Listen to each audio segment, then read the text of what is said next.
what's up guys? This is your Baru and today's vlog gagawa tayo ng biko. Alright. Okay.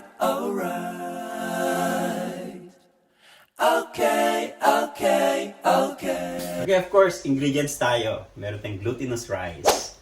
1 kilo of rice. Mabibili ito sa nearest supermarket sa inyong lugar o di kaya sa palengke. And of course, meron tayong coconut. Dahil malayo tayo sa kabihasnan.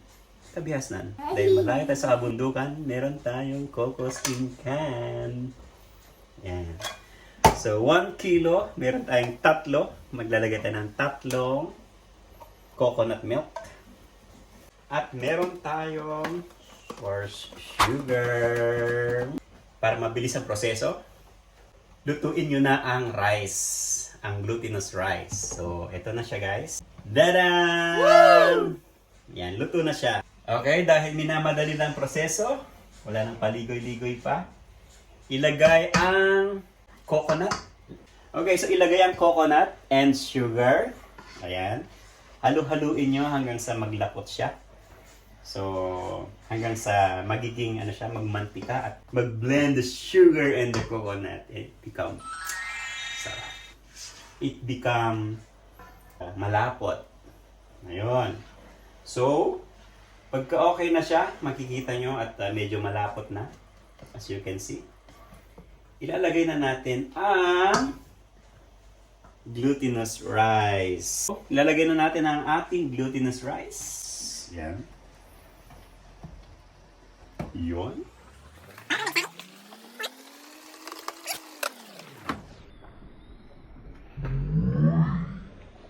Yummy. Pag nailagay na, ating halu-haluin. Alright.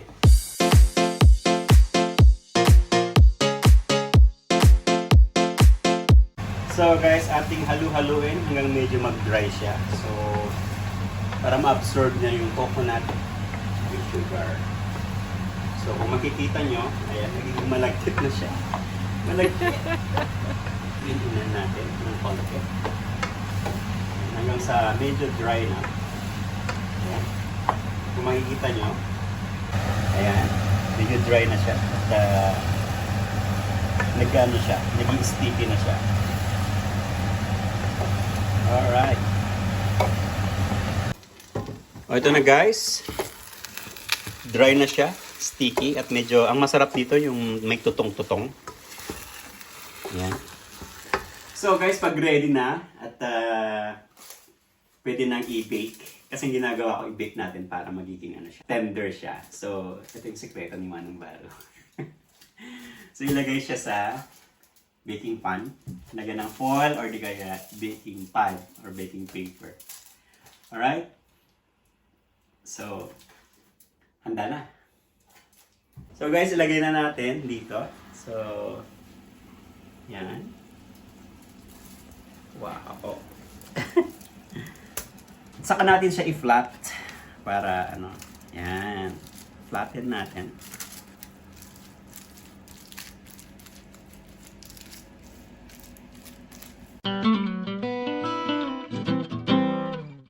Alright guys, ready na. So, i-bake na natin for 15 minutes para masarap.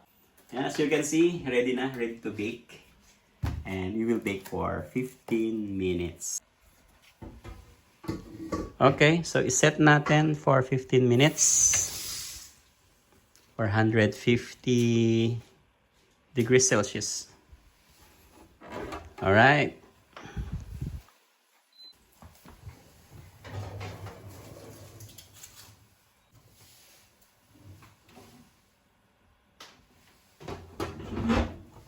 After a few moments later.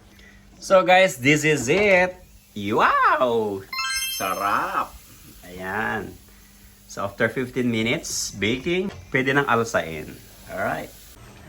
Ayan, okay ng biko natin. Pwede natin tanggalin guys. So I hope you enjoy this video.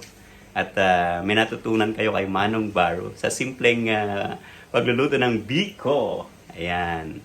So, PM is the key kung kayo'y nalilito. So guys, if you haven't subscribed my channel, please yan, click subscribe and don't forget the bell button para updated ka sa aking mga bagong updates. Okay, thank you so much guys and see you. Enjoy! Sarap!